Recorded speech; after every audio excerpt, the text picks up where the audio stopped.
Welcome বন্ধুরা। মধ্যশিক্ষা পর্ষদ থেকে শিক্ষকদের উদ্দেশ্যে কড়া বার্তা দেওয়া হলো।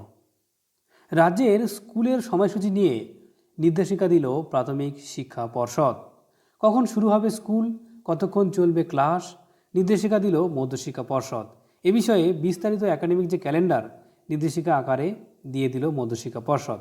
পাশাপাশি শিক্ষকদের বিভিন্ন দায়িত্ব সম্পর্কে ফের সচেতন করা হলো মধ্যশিক্ষা পর্ষদের দেওয়া নির্দেশিকায়।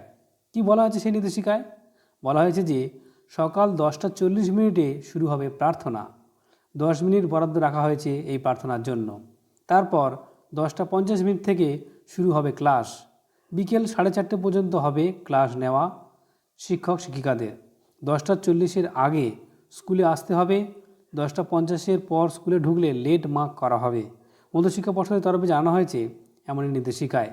11:05 পর ঢুকলে তাকে অনুপস্থিত বলেই গণ্য করা হবে। এছাড়া মধ্যশিক্ষা পর্ষদের পক্ষ থেকে দেওয়া নির্দেশিকা শিক্ষক শিক্ষিকাদের জন্য একাধিক গাইডলাইনও দেওয়া হয়েছে। নির্দেশিকায় বলা হয়েছে ক্লাস চলাকালীন কোনোভাবেই মোবাইল ফোনে কথা বলতে পারবেন না। পাশাপাশি স্কুলের বাইরে এবং স্কুলের ভিতরে এমন কোনো ব্যবহার করতে পারবেন না যাতে তাদের পদের সম্মানহানি হয়। অর্থাৎ যেটা পরিষ্কার বোঝা যাচ্ছে, এটা কিন্তু আগেও ছিল, এখনও আছে। তো সেটা কিন্তু মেনটেন করতে হবে বা মান্যতা দিয়ে চলতে হবে।